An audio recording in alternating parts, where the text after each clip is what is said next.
Good evening, everybody in Puerto Rico, the United States, Latin America, and the Caribbean. We're here in PulseoTV with another of our conversations with athletes that I'm doing in the States, in the Caribbean, and all over.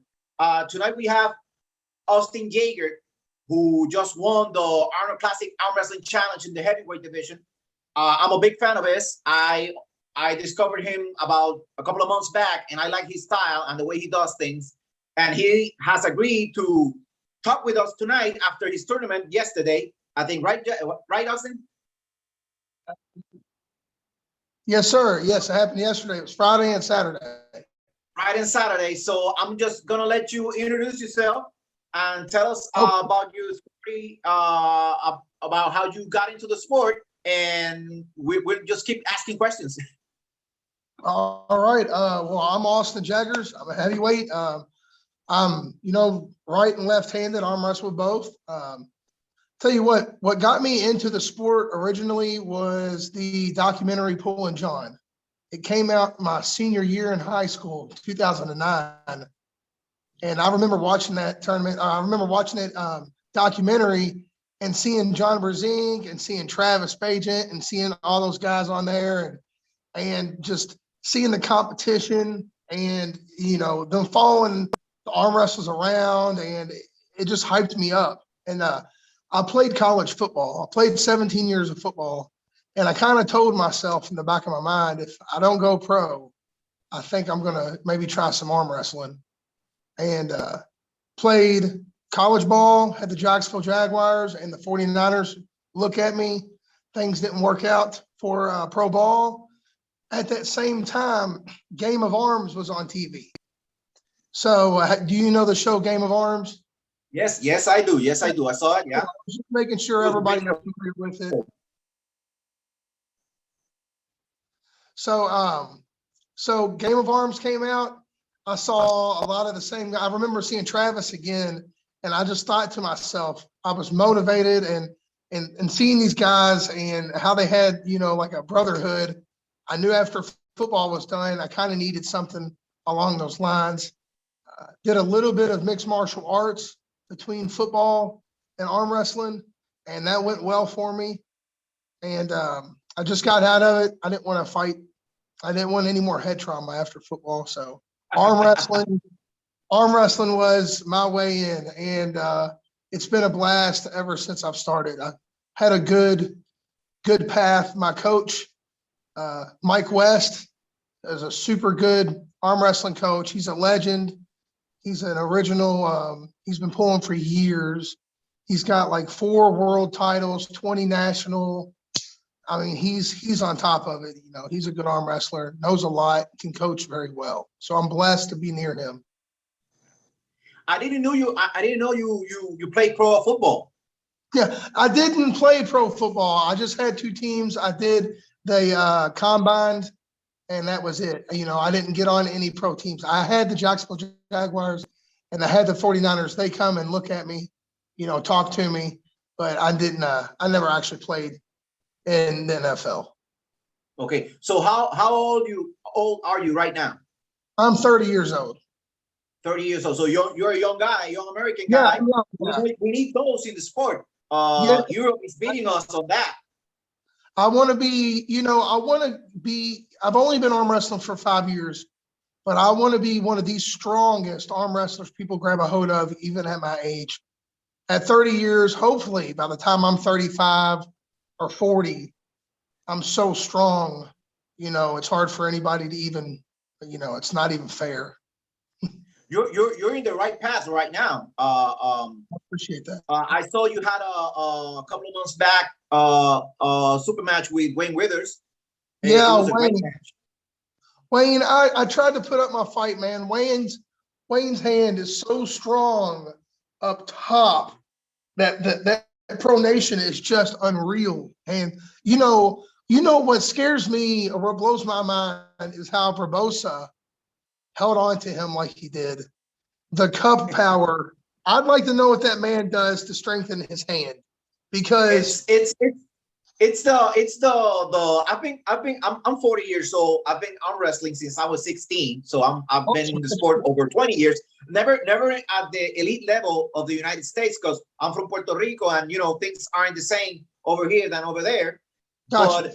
But by my experience, Wayne's hand is very big and strong, and he posts high. But Marcio, even though he's smaller than Wayne, he's a high poster too, and he has good cutting power, and he's explosive. Man, it's like his elbow doesn't leave the pad, and it just stays. His lat drag is crazy. Barbosa's, and then you have Wayne, crazy post, and I felt like a miniature Wayne or something at Arnold's, because I posted everybody, and that's what I even tried to do to Mr. Wayne. But I tell you, I think maybe like a low grip. I don't know. Yeah, that's actually for really tall, long arm guys, when they face a shorter guy, there's troubles. They could have problems, depending on how they grab them, because if they have to go and look to be the webbing to be the same at the same height, they have to your arm gets tilted down. back. Yep. Or they bring your elbow back, or they tilt your hand down, which brings it lower so you can't come up. Yeah. And I think that's what happened with Marcio and Wayne. Yeah. I mean, I have long arms. I don't think they're as long as Wayne's, but I have like an 81-inch reach. So that's long enough. Yeah. So it's like 6'8", 6'7". You're 6'8"? I'm 6'2", but my reach is 6'8". Okay. Yeah. But Wayne is taller than you, right? Yeah, Wayne's like 6'6", 6'5", or 6'7", maybe. He's tall. So I wanted to tell you, PulseoTV is what we call arm wrestling in Puerto Rico.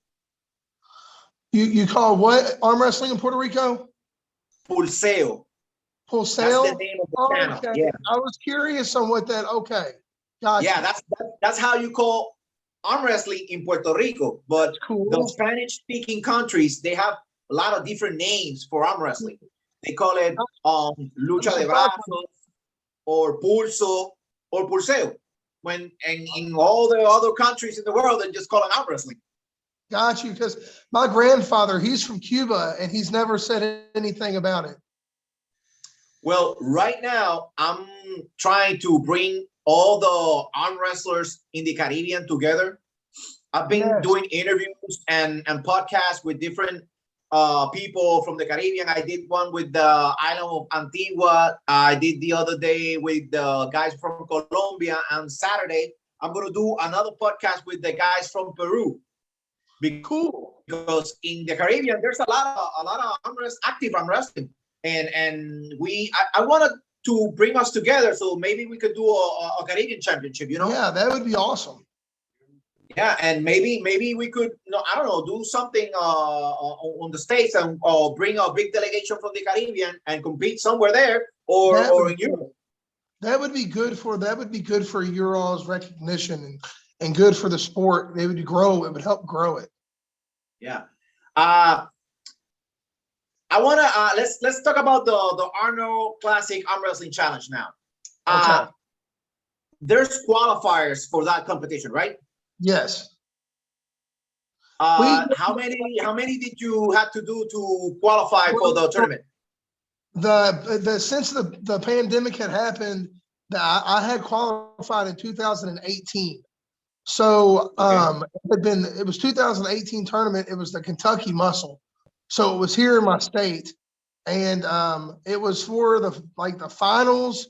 I'm pretty sure I was on the B side, and I came back for second or third place, and the top three qualified for the Arnolds.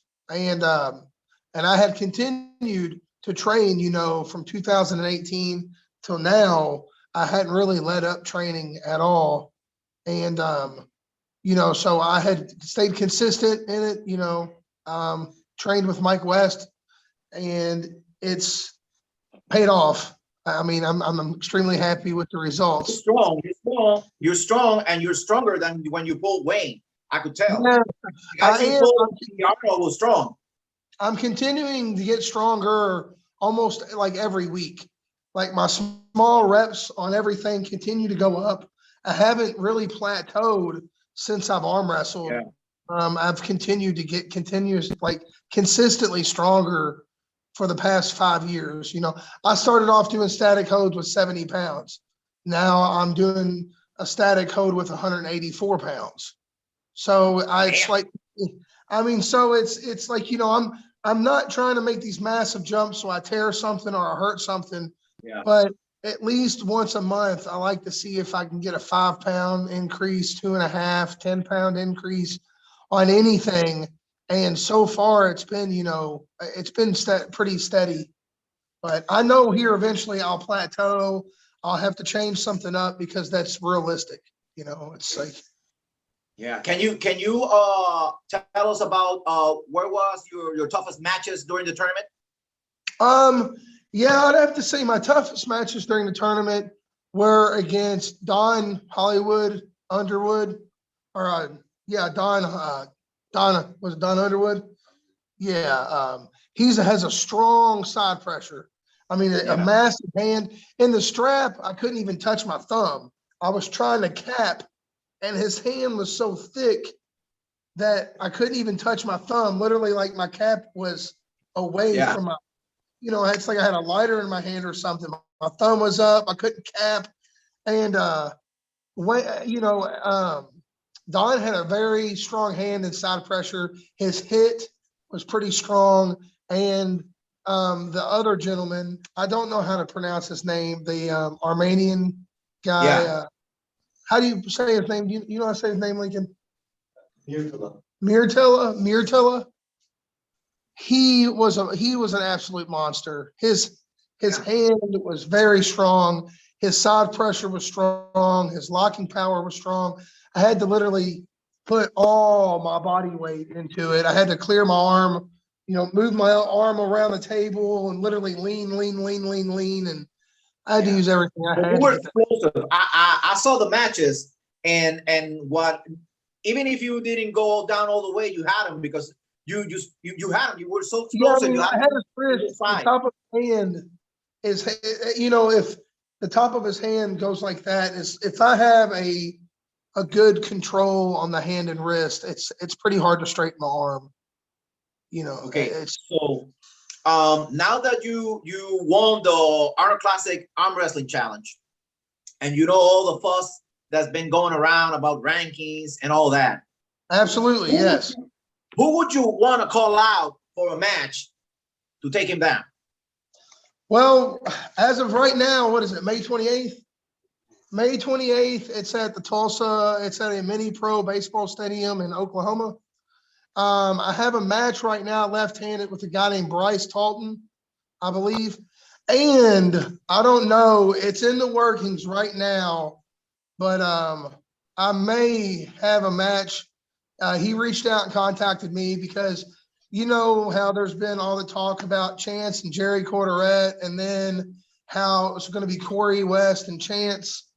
And well, Corey West, you know, me and him, we're pretty good buddies.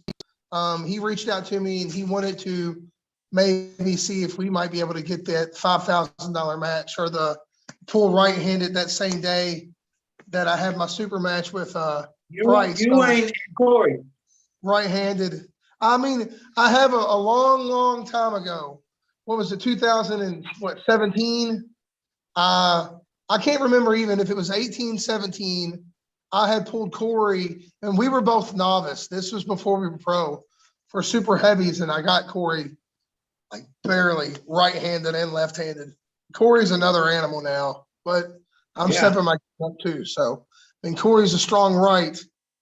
And so, I mean, possibly that. And, you know, another guy I'd like to do, my left is feeling good, is I'd like to, you know, Jeff Dabe, possibly left-handed. I'd like to pull Jeff. I'd like to pull it, that, you know, big old hand of his. And, you know, I think that'd be a fun match. But so you're telling me that for future plans, who you would want to call out or have a match with them is Corey West on the right and Jeff Gabe on the left. Yes. And you're telling me that the Corey West super match, it's in the workings and it's possible to be on the 29th of March? 28th of what, May? 28th of May. 28th of May. So you got like 2-3 months to get ready for that. I got some time to train some more. It leaves more time for me to heal up from the Arnolds and then boom, get back at it, then take some recovery time off and then go at that tournament. Yeah, but Corey has a really thick hand. And, yeah, and the body weight, it's gonna be a tough challenge. Yeah, but I do believe you have the tools to get them. I believe I do too. I think everyone has their kryptonite, and I believe I know what it takes to pull that big old gorilla arm over. So yeah, because if you watch the Todd Hutchins match with Corey, Corey had him the first match, and then I don't know, something changed after that. Well, you want to know the same thing happened when he pulled Paul Passamore. He beat Paul Passamore right-handed, and then the next 3 Paul Passamore got him right-handed. It was for a WAL qualification, but I don't know. It's almost like his fresh hit, the first side pressure, everything is just gargantuan and strength. Some people like me, when I arm wrestle, I would love to feel comfortable in the grip, but I don't bitch about it. If I can't get what I want, I don't bitch about it. I just go. And maybe that's what's happening with Corey, Yeah.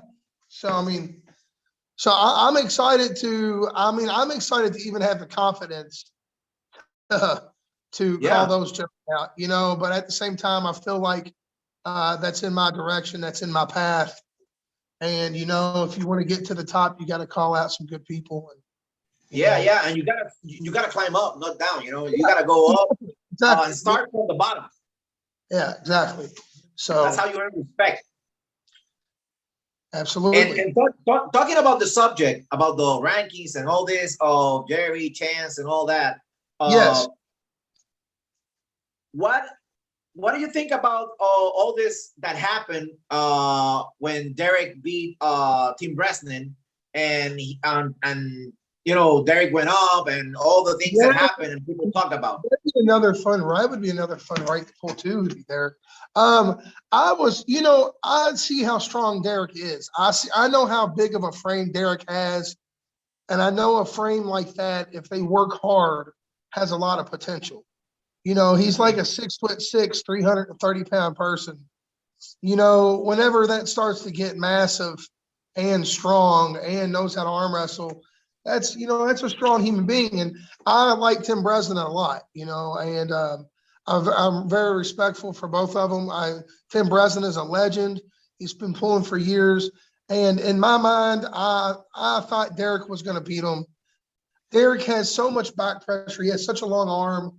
Tim Bresnan has a very good hook, and his static is strong. Weird something that he does. And I don't know what I love Tim. I love Tim Bresnan. I believe he would. I was believing that he was gonna beat Derek again, but Derek pulled it off. But Tim with his weird hook thing that he does. Yeah. I don't know. He's pretty strong. Yes, he is. He's definitely no joke, but that also goes to show you, how dominant Derek's hand and wrist can be. So and I'm not a guy. I don't make excuses for myself, and I don't make excuses for anyone. When you go to wrestle, anybody can beat anybody any day of the week. Yeah, exactly. Everybody has a bad day. Everybody has a good day. But if you're a good arm wrestler, if you have a good grip or not, make the adjustment in the split second they say go. If you have a low grip and you want to get high, as soon as they say go, bring your hand up fast as you possibly can.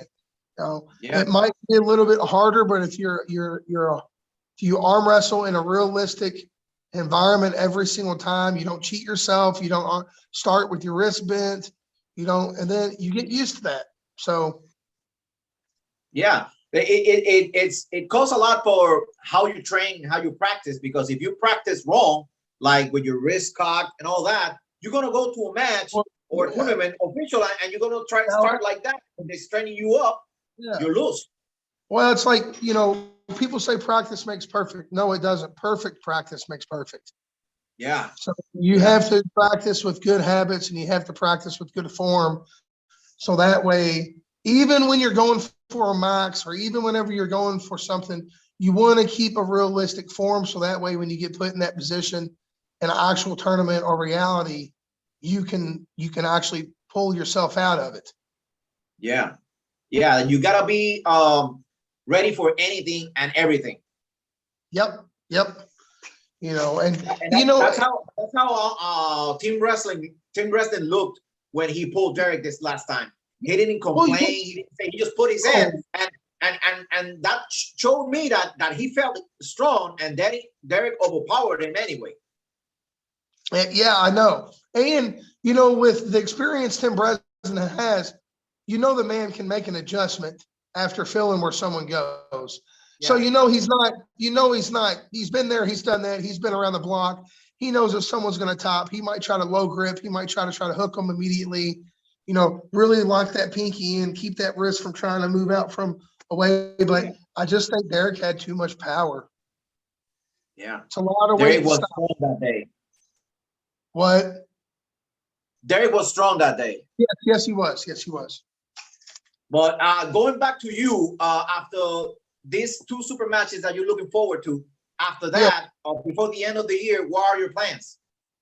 My plans are, you know, just to stay consistent in the tournaments. We have the Kentucky Muscle. John Verzink will be there. I'm super excited. I still have yet to meet the man, but the Kentucky Muscle is April 30th or 28th. I believe it's the 30th. But the Kentucky Muscle will be a good one. There's one in October in Northern Kentucky. Like I have that one May 28th in Oklahoma. I have one that's going to be in Pikeville.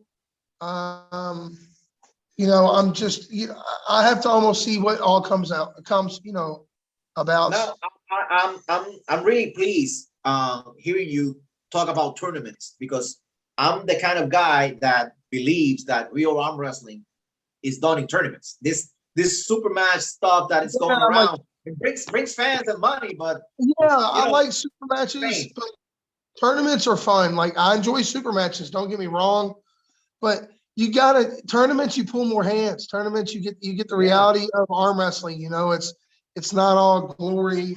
It's actually having to eliminate double elimination. It's having to have good conditioning in your arm.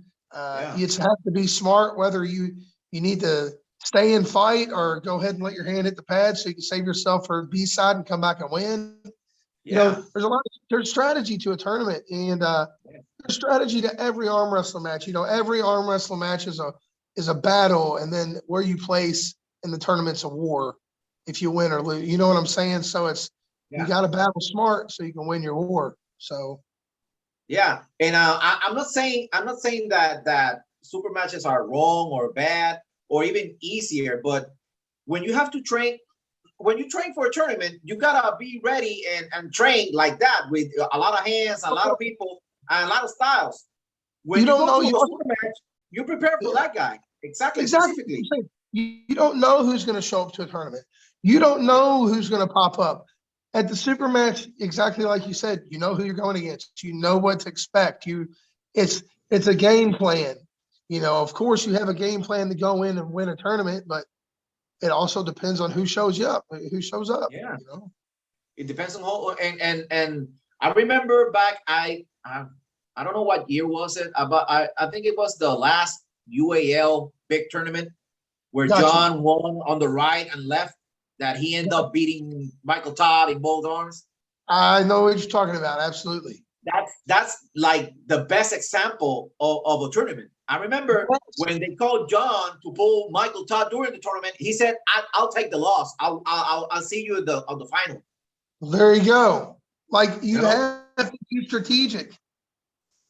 Yeah. You have to be strategic. You can't be Mr. Tough Guy all the time whenever you know you have somebody you're just going to wear your arm out or damage it for later on rounds. So you have to be smart.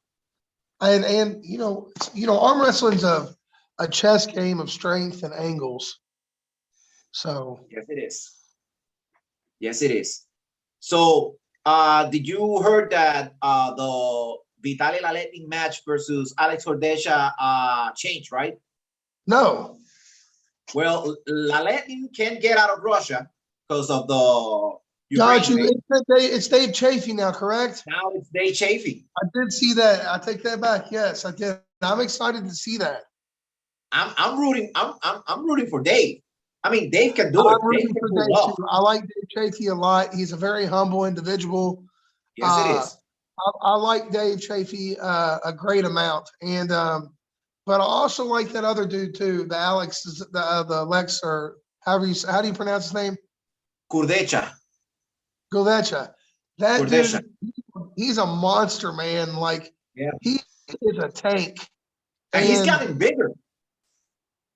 Watching see, he's gotten bigger, and when he beat Hermes Gasparini, he looks mark bigger, my like words. 2 times as he, like double the size he was with Hermes.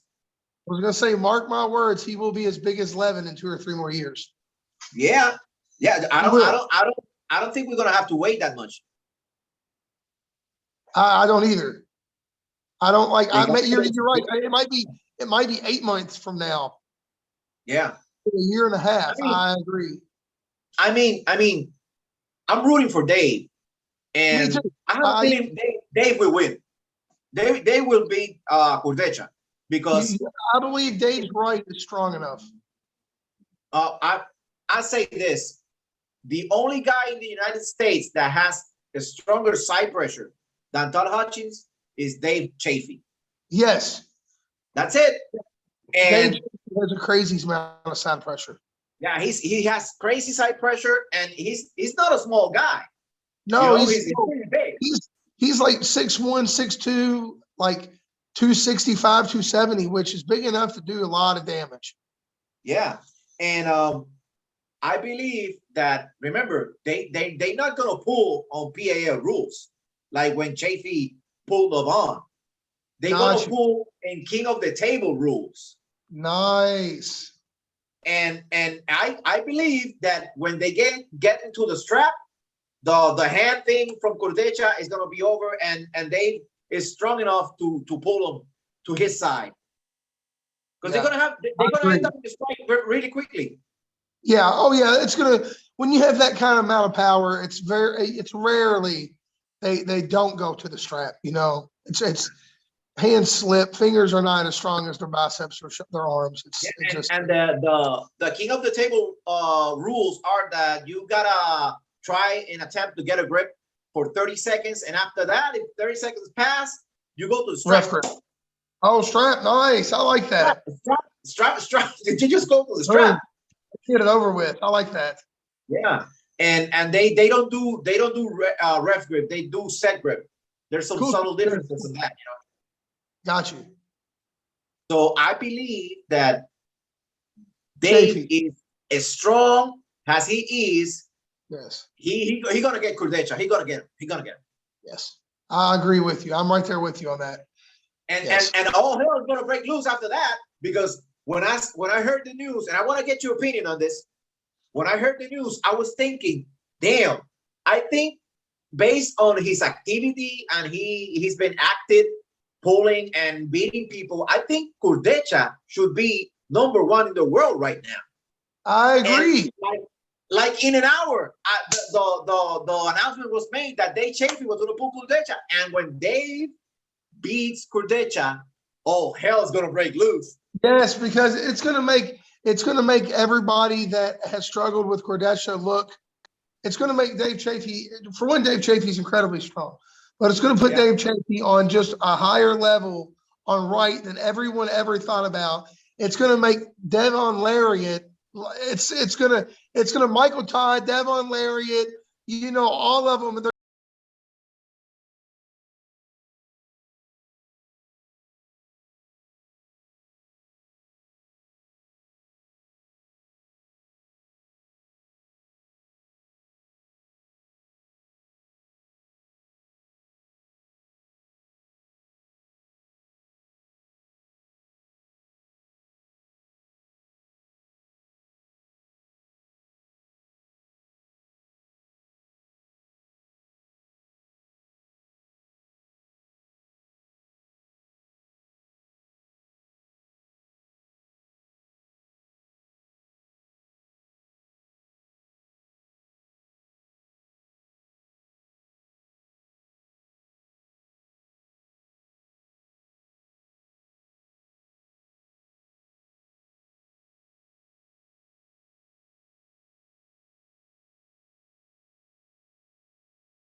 next year,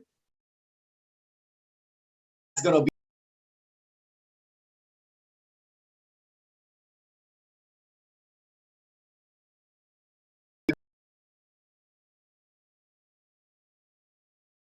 I agree.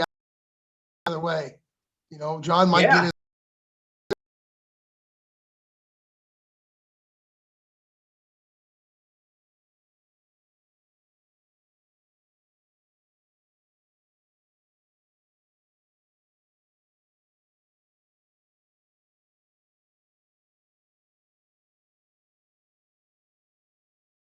Hulk Hogan and the Ultimate Warrior thing that Yeah, Hulk passed the torch to the Ultimate Warrior. Well, exactly. I think Devin, when John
flags you got down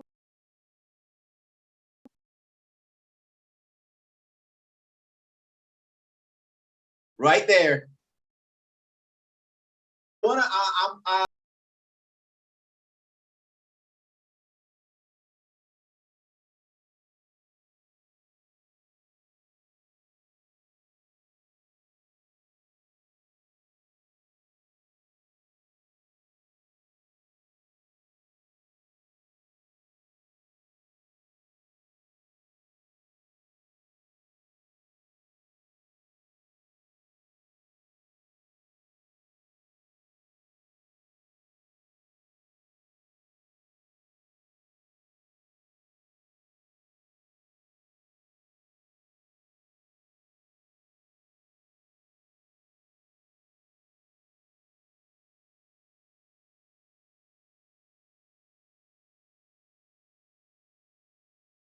And it's a good brotherhood. It's a fun thing to get involved with. Yeah. And ultimately, we all want the sport to grow and the community to grow. Yes. The world community over arm wrestling. Yep. And maybe if we could hook up later on to have you as a guest when I have these conversations with the guys from the Caribbean, because there's some parts of the Caribbean, like the islands, that the British Islands, the United States, Virgin Islands, they speak English, and Gotcha. and maybe they could translate. Yeah, and not translate is they can speak with you in English, and they would get motivated that you could share. Well, yeah, I got you. Podcast. Absolutely, I'd be more than happy to do that. I got these guys from Antigua, Danny and Antonio. They speak English. They're from Antigua and Barbados, and they've never had arm wrestling in that island until now. Because he started watching YouTube and all that, and he works at a gym, and he started building his own tables out of wood, and they started the sport from scratch in history on the island. And I want to help them keep motivated and doing what they're doing. And if we could do like a podcast with you as a guest and with them, and we can exchange experiences and all that, that would be great. That would be I'd be more than happy to do that. That's awesome that it's so new to them, and that'd be amazing to get them motivated, to show them some training tips and to show them around the ropes on a few things there, because that's incredible. Heck, it almost makes you want to go visit and teach. Yeah. Actually, I'm close, and I'm trying to figure out how I could go visit, because it's so close. I could be there in an hour and just come back. That'd be so cool. I'm trying to something out to visit them. If I had enough money, I'd like to fly them out, and then have them hang out and go around and check out how it's done. That way they can take that style back with them. Yeah. Well, Austin, I don't want to take any more of your time. I know you're training, and you must be tired from the tournament. I want to thank you on behalf of the people of Puerto Rico and I'm Wrestling TV. I'm Wrestling TV, PulseoTV, for joining us. And I wanna ask you to give if you can give a message to the guys here in the island of Puerto Rico to keep motivated and support PulseoTV and keep supporting the sport in the island, so we can grow as a community. Absolutely. Just keep at it. It's a sport that constantly grows. You constantly get better at. Don't ever have your head down. Always keep your head up in the sport and know what you're capable of. Just YouTube is your best friend when it comes to needing to know knowledge. Reach out to the arm wrestling discussion page on Facebook. Reach out to your arm wrestling friends. We're all one big family, and, just support one another. And, if you're competing against a good friend and he beats you, don't get mad about it. Get better, stronger, and get them back. That's what makes the sport better. It's competition, but at the same time, it's fun competition, and it's not life. It's still a game. So, although I see it as life, but no, but. Well, Austin, thank you. And I hope we can do this again with other people. And look at those guns. And with other people, join us on these conversations. And really, thank you. You answered quick. Yes. I was gonna say, You everybody answered- subscribe. We did it like right now. Like I texted you and you answered, and we got together quick. On top of it, I'm easy to get a hold of. I'm easy to contact. Just work with me and work with my time, and I'll work with you, man. I was Thank gonna you. say, I sent my phone number to your friend. oh, He asked me cool. if I was, so you have my phone number. Anything, text or whatever, anything I can help you with, or anything I could do for you, just let me know, okay? Awesome. I'll say subscribe to your station and subscribe to Austin Jaggers. Follow me and like. I'm gonna put links below so you Okay, can cool. follow Austin in social media and subscribe to his channel. And please subscribe I wanna and share like you, these get videos. you. So, all right, brother. Well, you have a good day, okay? Yeah. Have a good night and good training session. Take care. Bye-bye, my man. Bye. Bye.